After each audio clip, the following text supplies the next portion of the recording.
പോത്തുണ്ടി ഇരട്ടക്കൊലപാതക കേസിലെ പ്രതി ചെന്താമര കുറ്റക്കാരനെന്ന് പാലക്കാട് അതിവേഗ കോടതി. ശിക്ഷാവിധി 15-ാം തീയതി പ്രഖ്യാപിക്കും. വിധി കേട്ടിട്ടും കൂസലില്ലാതെ ചെന്താമര തന്നെ തൂക്കിക്കൊല്ലാൻ വിധിച്ചോളുവെന്നും വെല്ലുവിളി. താൻ ഗാന്ധിയല്ലെന്നും ജയിലിലെ സഹതടവുകാരോടും പരിഹാസം. അവരെല്ലാം മോഷ്ടാക്കളും ലഹരിക്കാരുമായതിനാൽ സംസാരിക്കില്ല. പ്രതിക്ക് മാനസിക പ്രശ്നങ്ങളൊന്നുമില്ലെന്ന് പാലക്കാട് ജില്ലാ സൈക്കോളജിസ്റ്റ് കോടതിക്ക് റിപ്പോർട്ട് നൽകി. ഞാൻ ഗാന്ധിയനല്ല, അതുകൊണ്ട് തന്നെ ആരെങ്കിലും എതിരിടാൻ വന്നാൽ വെറുതെ വിടില്ല. വേണമെങ്കിൽ എന്നെ തൂക്കിക്കൊല്ലാൻ വിധിക്കൂ. കുപ്രസിദ്ധമായ പോത്തുണ്ടി ഇരട്ടക്കൊലപാതക കേസിൽ കുറ്റക്കാരനെന്ന കോടതി വിധി കേട്ടിട്ടും കൂസലില്ലാതെ പ്രതി ചെന്താമരയുടെ മറുപടി കേട്ട് ഒരു നിമിഷം കോടതി മുറിയിലുണ്ടായിരുന്നവരും സ്തബ്ധരായി. വിധി വായന മുഴുവൻ പ്രതി കേട്ടുനിന്നു. മലമ്പുഴ ജയിലിൽ കഴിയുന്ന ചെന്താമര സഹതടവുകാരോട് സംസാരിക്കാറില്ലെന്ന് ജില്ലാ ജയിൽ അധികൃതർ റിപ്പോർട്ട് നൽകി. ഒപ്പമുള്ളവരെല്ലാം മോഷ്ടാക്കളും ലഹരിക്കാരുമാണ്. അത്തരക്കാരോട് സംസാരിക്കാൻ ഇഷ്ടമില്ലെന്നായിരുന്നു ചെന്താമരയുടെ പരിഹാസം.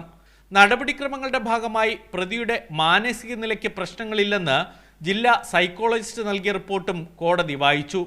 പ്രശ്നമുണ്ടെന്ന് ആരാണ് പറഞ്ഞതെന്നായിരുന്നു ചെന്താമരയുടെ മറുചോദ്യം.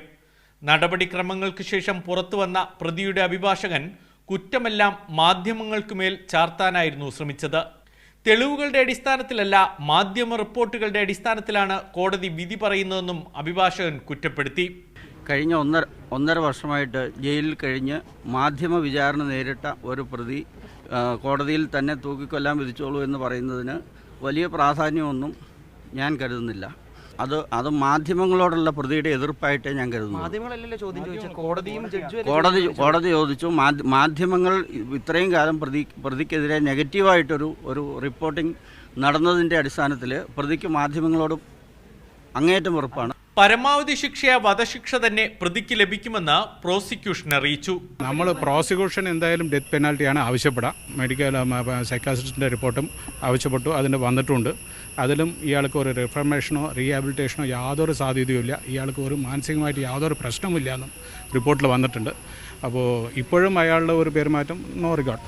അതുകൊണ്ട് മാക്സിമം ഒരു ഡെത്ത് പെനാൽറ്റി തന്നെ കിട്ടുമെന്നാണ് നമ്മളുടെ വിശ്വാസം. 2025 ജനുവരി 27-നാണ് നെന്മാറ പോത്തുണ്ടി സ്വദേശികളായ സുധാകരനെയും അമ്മയായ ലക്ഷ്മിയെയും അയൽവാസിയായ ചെന്താമര വെട്ടിക്കൊലപ്പെടുത്തിയത്. 2019 ഓഗസ്റ്റ് 31-ന് സുധാകരന്റെ ഭാര്യ സജിതയെയും ചെന്താമര കൊലപ്പെടുത്തിയിരുന്നു.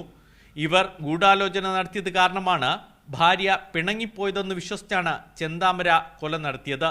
ആദ്യ കേസിൽ ഇരട്ട ജീവപര്യന്തം അനുഭവിച്ചു വരവെയാണ് ജാമ്യം നേടി ഇരട്ട കൊലപാതകം പ്രതി വീണ്ടും നടത്തിയത്. ഒരു പരമ്പര കൊലയാളിയുടെ എല്ലാ മാനസിക വൈകല്യങ്ങളുമാണ് ഇന്ന് ചെന്താമരാക്ഷൻ കോടതി മുറിയിൽ തുറന്നു കാണിച്ചത്. ചെയ്തത് കുറ്റകൃത്യമാണെന്ന് പോലും അംഗീകരിക്കാത്ത പ്രതി. മറ്റന്നാൾ നടക്കുന്ന ശിക്ഷാവിധിയാണ് ഏവരും ഉറ്റുനോക്കുന്നത്. പാലക്കാട് അതിവേഗ കോടതിയിൽ നിന്നും ക്യാമറാമാൻ മഹേഷ് പാലക്കാടിനൊപ്പം സന്തോഷ് സർലിംഗ്.